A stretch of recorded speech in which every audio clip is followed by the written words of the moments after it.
As we kick things off in the Premier League, the early game on Saturday gave us quite the surprise as Bournemouth beat Liverpool by 1-0. Billing's goal proving to be the difference in the 28th minute. Salah missed the penalty properly in the second half, meaning that all the goodwill, all the excitement after Liverpool's 7-0 thrashing of Manchester United is dead. Don Hutchison joins us as well to reflect on this result. We'll start though with you, Stevie. What the heck happened? Do you know what? Last week we spoke about how good the front three were. They all got a double. Yep. Everything's rosy. Everybody's back.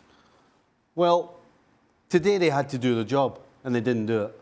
You know, what was going on behind them, their job was to get them the ball in the final third, and they had 70% of the ball, and they didn't do the job.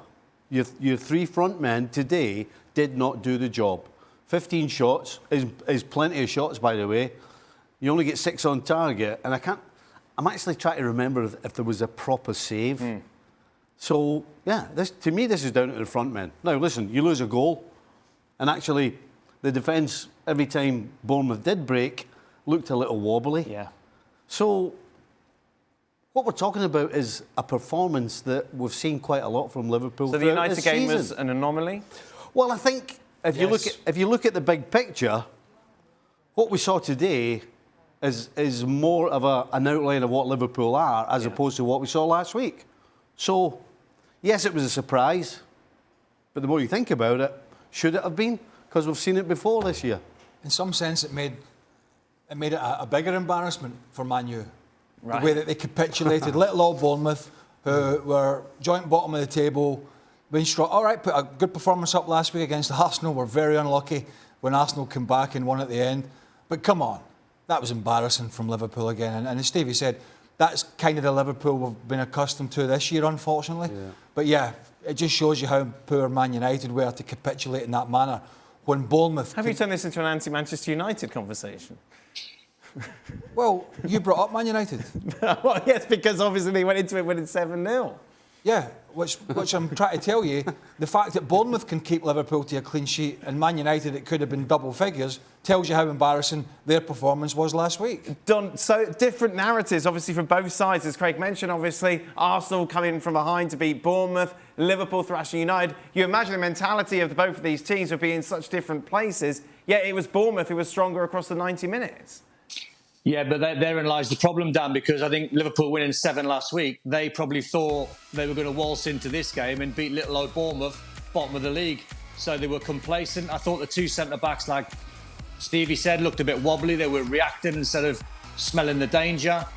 Nunez was ineffective. Salah obviously missed the penalty, but never really got a kick. Gakpo as well. I looked at the game, Dan, watching the game today, and it looked like a game that was the carbon copy of the Nottingham Forest game, where Virgil van Dijk could have scored 3 in that game, could have scored 2 today. But I mean, the performance was so dull and so poor. And I looked, and when I seen the team sheets come in, I thought he's gambled there, Jurgen Klopp. He's gambled by playing Bacecic and Harvey Elliott alongside Fabinho. And I looked at the team that he played against Forest, and he played Carvalho, Jones, and Elliott, and Fabinho in the middle. So when I looked at this team, I thought they can be fragile, because I know what it's like when you play for Liverpool, when you've got people like Steve McMahon and Ronnie Whelan alongside you, then all of a sudden you've got Jamie Redknapp and one other alongside you. It can be difficult. But as Stevie said, it was just a really inept performance. I've never seen Nunez look so quiet. And what that tells me is when they beat Man United 7 last week and obviously lost the game today, it tells me that we should expect this from Liverpool, because when the front three are flying and they're chaotic, in a good way, they can batter anyone. But when they're chaotic and they've got no rhythm and they're not fluid, they can put that type of performance in. But what was the gamble, Don? I mean, Harvey Elliott was brilliant last week. He was, just had some game time. Yeah, I just got the feeling, Craig, because he only made one change from the Man United game, and that was Bacecic coming in for Jordan Henderson. But I just got the feeling that he went young alongside Fabinho, and I think it needs... Because Jurgen Klopp said, I think a couple of days ago, that Liverpool are like a fragile flower. And I think that's still what they are. And when you put 2 young kids who don't know the game and they're still learning their trade and they're still learning how to play the game and learning how to play for Liverpool, then you take them into an away ground where they've probably not played too many times there. I would have felt more comfortable if Jordan Henderson and Fabinho played than one or the other, either Bacecic or Harvey Elliott. The fact that he went with 2 maybe the team lineups come in and Bournemouth are thinking he's gambled there and we can get at them. I would have felt more comfortable if Virgil van Dijk had defended properly.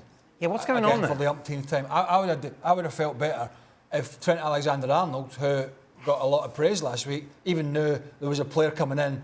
Yeah. I mean, he stood there. I mean, I'm not saying he can pick 2 players up because there was 2, but he had no idea. Just no idea. I mean, it's I don't know. I don't look at that Liverpool lineup and say, that doesn't say to me gamble. It says to me one change from last week. That's all. This is just a bad performance. They're going to Bournemouth, little old Bournemouth, who they absolutely wrecked early in the season. So it was just, this wasn't team selection. This was just team performance. Salah's penalty? Oh, horrible. Awful. I can't remember the last time I saw a ball go so wide from a penalty kick. Listen, I get it when you put it over the crossbar, but to go so wide, I mean, they were lucky to get the penalty in the first place, and then you've got to take advantage of it.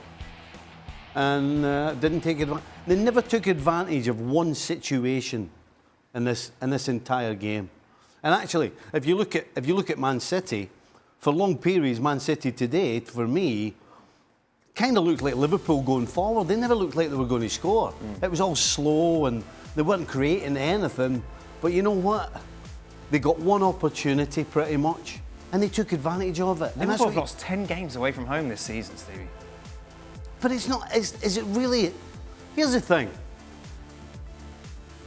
Under normal circumstances, Liverpool losing to the team at the bottom of the league so ineptly, we would be like, I mean, it's right. Not unusual anymore. I suppose the reason really it's unusual is not. because what happened last weekend, wasn't it? And we were talking about turning a corner and things clicking and momentum and top 4 and things like that. But we should have known better. Right. We should have known better. Right. Because all season they've been inconsistent and they very rarely performed the way they did against Man United. So for us to all of a sudden think that, this is going to be the new norm, today was just a realisation of where Liverpool actually are right now. This is what they are. Yes, they're better than Bournemouth, but they're not that much better than they should be. That's the problem. They're just not.